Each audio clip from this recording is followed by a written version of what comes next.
Ensuite, là, l'objectif, c'était de répondre à un certain nombre de questions qui ont été posées dans le cadre de la concertation itinérante. Il y avait notamment pas mal de questions qui ont été posées sur mon terrain en dents creuses, je demande qu'il soit constructible, finalement, comment ça se passe.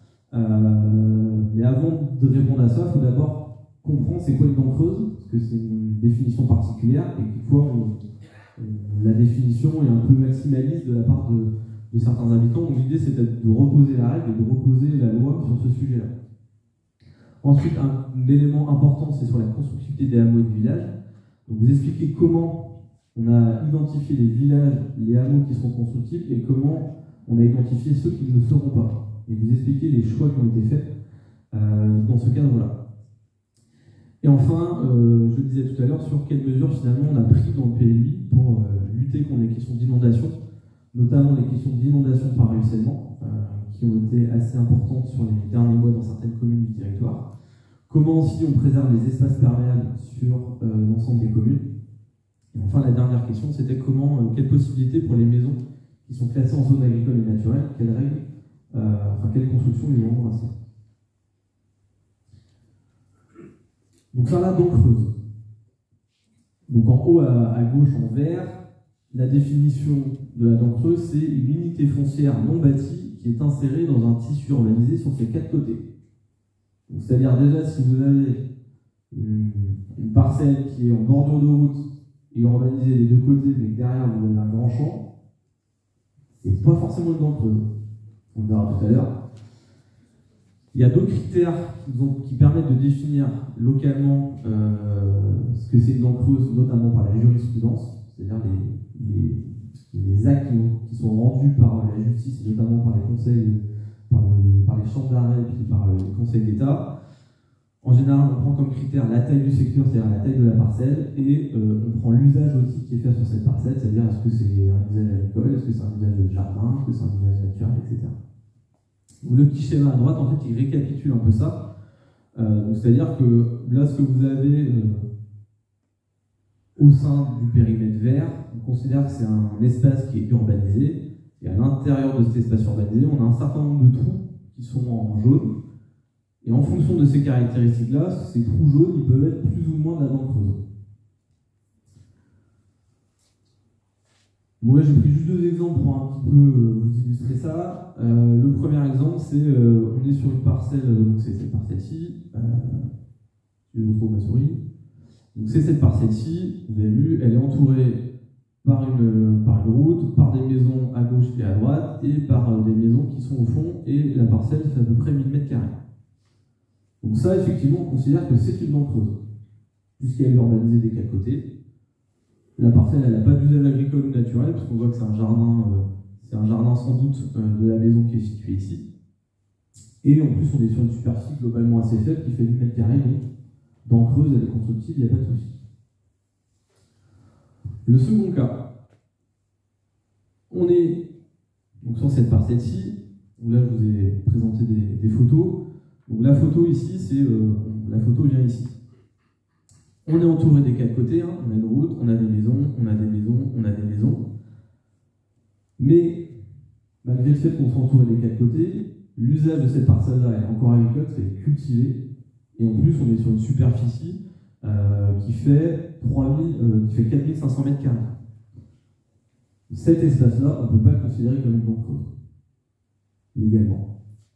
Donc, des cas comme ça, on en a un certain nombre sur le territoire. Ça ne veut pas dire qu'on ne va pas l'urbaniser, mais ça veut dire qu'elle n'est pas considérée comme une dent creuse, donc ça veut dire qu'on va analyser au cas par cas si oui ou non on conserve cette parcelle-là pour y faire de la production de logement ou de la production d'activité ou que sais-je. Donc c'est vraiment en fonction de la superficie du foncier, de l'usage qu'on y fait sur la parcelle, de l'interaction qu'on a avec les espaces agricoles et les espaces naturels, c'est-à-dire est-ce qu'on est proche ou pas d'un espace naturel, est-ce qu'on est directement en confrontation avec un espace agricole ou naturel. Donc c'est l'ensemble de ces critères-là qui nous aident, nous, à définir si on n'est pas en dent, si oui ou non on est en dent creuse et si oui ou non la parcelle peut être constructive ou pas à l'avenir.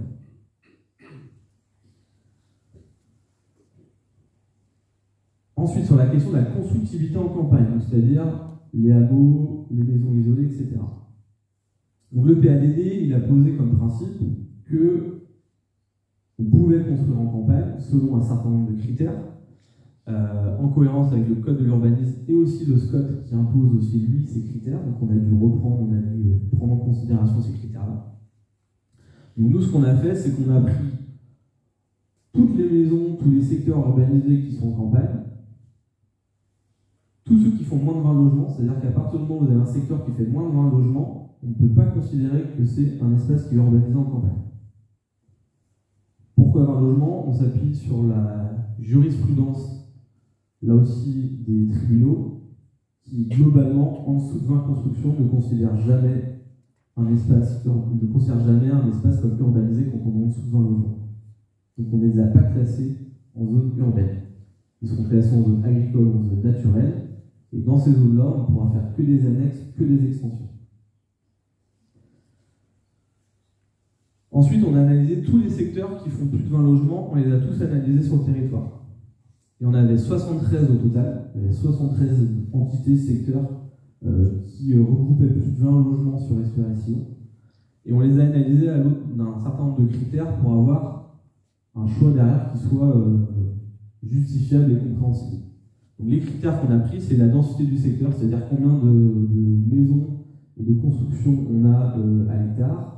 On a pris en compte l'organisation urbaine du site.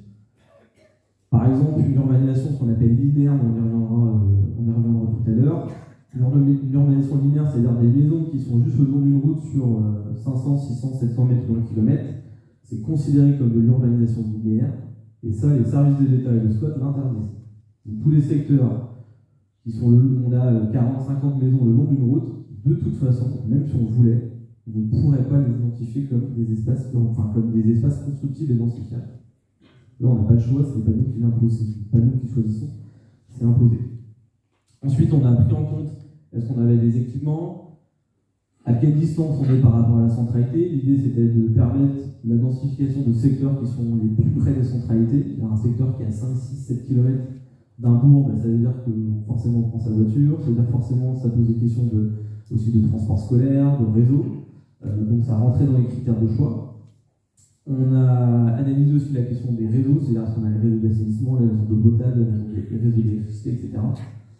Les enjeux agricoles, les enjeux environnementaux sur la parcelle, c'est-à-dire est-ce qu'on a un enjeu environnemental fort avec des parcelles cultivées à valeur agronomique intéressante, est-ce qu'on a des zones humides à proximité ou dans le secteur, etc. Et enfin, on a aussi pris le potentiel de densification. L'idée, c'était de dire si jamais on n'a aucune possibilité de densification, de créer de nouvelles maisons, il n'y a aucun intérêt à identifier ce secteur-là, puisqu'on n'a pas de potentiel de création de maisons.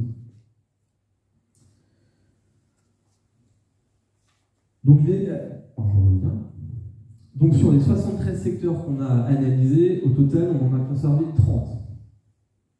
On a conservé 3 secteurs qu'on a identifiés en village, qui sont les villages de la Croix-Morzay, de la Touche-Basse à Savenay et du Bama à Savenay. On a identifié 24 hameaux sur l'ensemble des territoires. Alors il y a des communes qui, dans les anciens PLU, n'avaient pas de hameaux. Dans le futur PLU, certains hameaux ont été reclassés en constructif. Et on a 3 secteurs déjà urbanisés, alors ça concerne la commune littorale de La Chapelle-Launay, sur les secteurs de Vérac, la Carrière-la-Haye, la Haye-la-Ville, donc ça avait déjà été posé par le SCOT. Donc du coup là on a juste repris le SCOT, on a entériné le choix qui avait été fait précédemment. Donc sur les hameaux et villages, les secteurs qui seront identifiés comme tels auront droit, là j'ai pris un exemple, alors je ne sais plus, je ne pourrais pas vous dire sur quelle commune c'est, je ne me rappelle plus, mais grosso modo tous les parcelles et les secteurs qui sont en bleu, ça veut dire que demain, ils pourront venir densifier, faire de la division parcellaire, ou urbaniser, construire une nouvelle maison, etc. Par contre, sur les parcelles qui sont en extension de l'enveloppe, ce qu'on appelle l'enveloppe urbaine, ou de l'enveloppe déjà urbanisée, on ne pourra pas venir y faire de nouvelles maisons, puisque dans les hameaux, on n'a pas le droit de venir consommer de l'espace agricole et de l'espace naturel. On a le droit de le faire uniquement quand on est en continuité du bois. Ce qu'on a aussi imposé sur les hameaux et les villages, c'est un peu pareil que sur les centres-bourgs. On a imposé aussi des éléments pour préserver l'identité de ces espaces-là. On est sur aussi des espaces qui sont patrimoniaux, ça fait aussi l'identité de l'histoire du territoire d'avoir ces hameaux. L'idée, c'est qu'on a imposé, pareil, des colorimétries qui sont plutôt des teintes naturelles. On a imposé des volumétries en cohérence avec le bâti ancien, c'est-à-dire des toitures à 2 pans notamment. On a imposé beaucoup de préservation de la pleine terre. On est plutôt sur des grandes parcelles historiquement, mais sur des parcelles aussi qui peuvent avoir pas mal de potagers, qui peuvent avoir pas mal de jardins. Donc on a imposé que 70% de ces espaces-là soient conservés en pleine terre. Et enfin, on a aussi imposé des clôtures qui respectent l'identité rurale, c'est-à-dire de plutôt essayer d'avoir des clôtures qui soient végétalisées avec des haies. Voilà, pour qu'on puisse aussi avoir une insertion dans le grand paysage et puis avec des espaces agricoles qui soient de qualité. Et enfin, dernier sujet avant de vous laisser la parole et laisser place à vos questions, c'était sur la question de l'eau. Donc ce qu'on a fait, je le disais tout à l'heure, on a un plan spécifique qui va imposer des éléments sur la perméabilité des espaces.